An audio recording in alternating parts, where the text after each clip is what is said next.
Hello दोस्तों, आज हम लोग क्लास 10th के जो मैट्रिक परीक्षा है 2026 के लिए संस्कृत का कुछ मुख्य क्वेश्चन जो है 2 अंक स्तरीय जो है वो देखेंगे। देखिए, सबसे पहला क्वेश्चन है कि पटना के मुख्य दर्शनीय स्थल क्या है, उसका नाम लिखना है। देखिए, पटना के मुख्य दर्शनीय स्थल में गोलघर, तारामंडल, जैविकोद्यान, उच्च न्यायालय, सचिवालय, गुरुद्वारा, महावीर मंदिर, बिहार म्यूजियम आदि जो है पटना का मुख्य दर्शनीय स्थल है। इसके बाद देखिए दूसरा क्वेश्चन है कि पटना में कौमुदी महोत्सव कब मनाया जाता था। देखिए, पाटलिपुत्र में जो है शरत काल में कौमुदी महोत्सव मनाया जाता था। इस समारोह का जो विशेष प्रचलन गुप्त वंश के शासनकाल में हुआ था। अगला क्वेश्चन है कि प्राचीन ग्रंथों में पटना के कौन कौन से नाम जो है वो दिए गए थे। देखिए, प्राचीन ग्रंथों में पटना के नाम जो है वो पुष्पपुर, कुसुमपुर, पाटलीग्राम आदि कई नाम जो है वो इसका मिलता है। क्वेश्चन नंबर आगे है कि कौन कौन से विदेशी यात्री पटना आए थे। देखिए, विदेशी यात्री में जो है मेगास्थनीज, फाहियान, हेनसांग, इत्सिंग आदि जो है विदेशी यात्री जो है वो ये पाटलिपुत्र आए थे।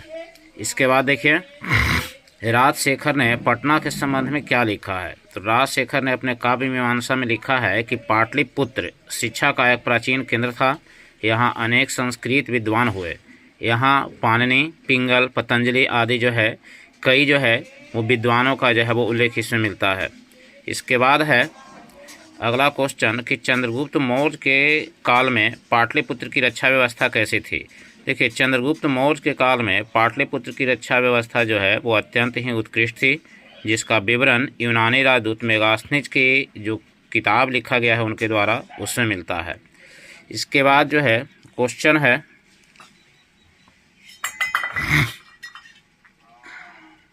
भगवान बुद्ध ने पाटलिपुत्र के संबंध में क्या कहा था।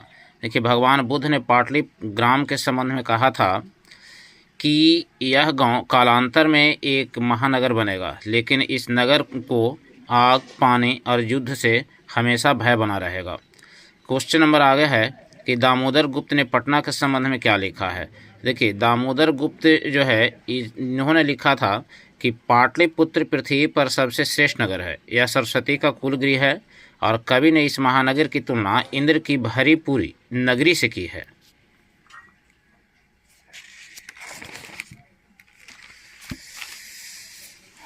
देखिए, क्वेश्चन नंबर जो है हम लोग आगे चलते हैं। देखो, पाटलिपुत्र की विशेषता बताना है या वर्णन करना है। देखिए, पाटलिपुत्र जो है बिहार की राजधानी है और यह गंगा नदी के किनारे स्थित है। इस पर जो है एशिया का सबसे लंबा जो है वो सड़क और रेल पुल है। यहाँ जो है पाटलिपुत्र में संग्रहालय, सचिवालय, गोलघर, तारामंडल, जैविकोद्यान, मौर्यकालिक अवशेष आदि दर्शनीय स्थल भी है। अगला क्वेश्चन है कि सिख संप्रदाय के लिए पटना नगर क्यों महत्वपूर्ण है। तो देखिए, सिखों के 10वें गुरु गोविंद सिंह का जो है गुरु गोविंद सिंह का जन्म पटना में हुआ है, अतः यह स्थल सिखों के लिए बहुत महत्वपूर्ण है। क्वेश्चन नंबर आगे है कि अलस कथा पाठ में वास्तविक आलसियों की पहचान कैसे हुई है। देखिए, अलस कथा के अनुसार वास्तविक आलसियों की पहचान के लिए अलसशाला में आग लगा दी गई, जिससे आग लगने पर 4 वास्तविक आलसी जो है वो आलसी छोड़ करके जो है बाकी जो है वो धूर्त जो आलसी थे वो भाग गए। देखिए, अगला क्वेश्चन है वो कि अलसशाला में आग लगने पर क्या हुआ। तो अलसशाला में आग लगने पर जो सभी धूर्त आलसी थे वो भाग गए और जो वास्तविक आलसी थे वो बच गए। इसके बाद क्वेश्चन है कि विद्यापति कौन थे। देखिए, और उन्होंने किस ग्रंथ की रचना किया तथा अलस कथा में किसकी कहानी है। देखिए, विद्यापति एक महान कवि एवं लेखक थे। उन्होंने पुरुष परीक्षा नामक ग्रंथ की रचना किया था। अलस कथा में वास्तविक आलसी और कृत्रिम आलसियों की कहानी है।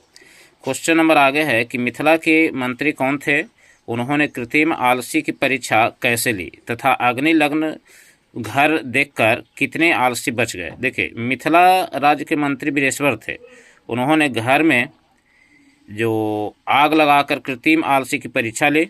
अग्नि लग्न देख करके 4 आलसी जो है वो बच गए, बाकी जो धूर्त थे वो भाग गए। क्वेश्चन नंबर जो है आगे हम लोग देखेंगे बाबू।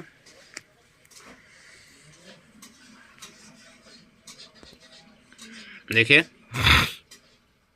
मंत्री बीरेश्वर की विशेषता बताना है। देखिए, मिथिला के मंत्री बीरेश्वर जो थे वो दानशील एवं दयावान थे।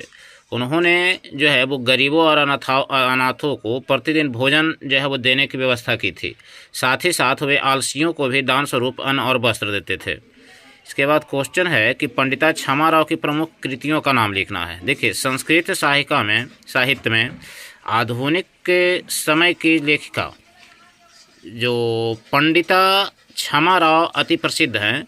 शंकर रचितम उनकी अनुपम रचना है। गांधी दर्शन से प्रभावित होकर उन्होंने सत्याग्रह गीता, मीरा लहरी, कथा मुक्तावली और ग्राम ज्योति आदि रचनाएं की। इसके बाद क्वेश्चन नंबर आगे है कि अथर्ववेद में किन 5 दर्शनवती ऋषिकाओं का उल्लेख है। देखिए, अथर्ववेद में उल्लिखित 5 मंत्र दर्शनवती ऋषिकाओं के नाम है यमी, अपाला, उर्वशी, इंद्राणी तथा बाणाभृंगी। क्वेश्चन नंबर आगे है कि मधुरा विजयम महाकाव्य का वर्ण विषय क्या है। देखिए, मधुरा विजयम जो है महाकाव्य में रानी गंगा देवी अपने स्वामी की विजय घटना पर आश्रित जो है वो रचना की है। क्वेश्चन नंबर आगे है कि संस्कृत साहित्य के संवर्धन में विजयनगर राज्य के योगदान का उल्लेख करना है। देखिए, संस्कृत साहित्य के संरक्षण संवर्धन में विजयनगर के राजा रानी सभी संलग्न थे। वहाँ मधुरा विजयम, वरदाम्बिका परिणय, ललिता पद विन्यास आदि जो है वो रचे गए। अगला क्वेश्चन है कि विजयांका की विशेषता का वर्णन करें। देखिए, विजयांका श्यामा वर्ण थी किंतु उसकी कृतियाँ ज्योतिर्मय थी। असाधारण लेखा से प्रभावित होकर दंडी ने उसे सर्व शुक्ला सरस्वती जो है वो कहा है। तो देखिए, ये जो है वो कुछ महत्वपूर्ण क्वेश्चन थे। फिर इसके बाद जो है अगला जो क्वेश्चन जो है फिर जो है वो इसका हम लेकर के आएंगे। तब तक के लिए जो है इसको देखिए, और इससे जो है वो बहुत सा जो है वो ऑब्जेक्टिव क्वेश्चन भी जो है वो इसका सोल्यूशन इसमें मिलेगा। तो ठीक है, तब तक के लिए धन्यवाद।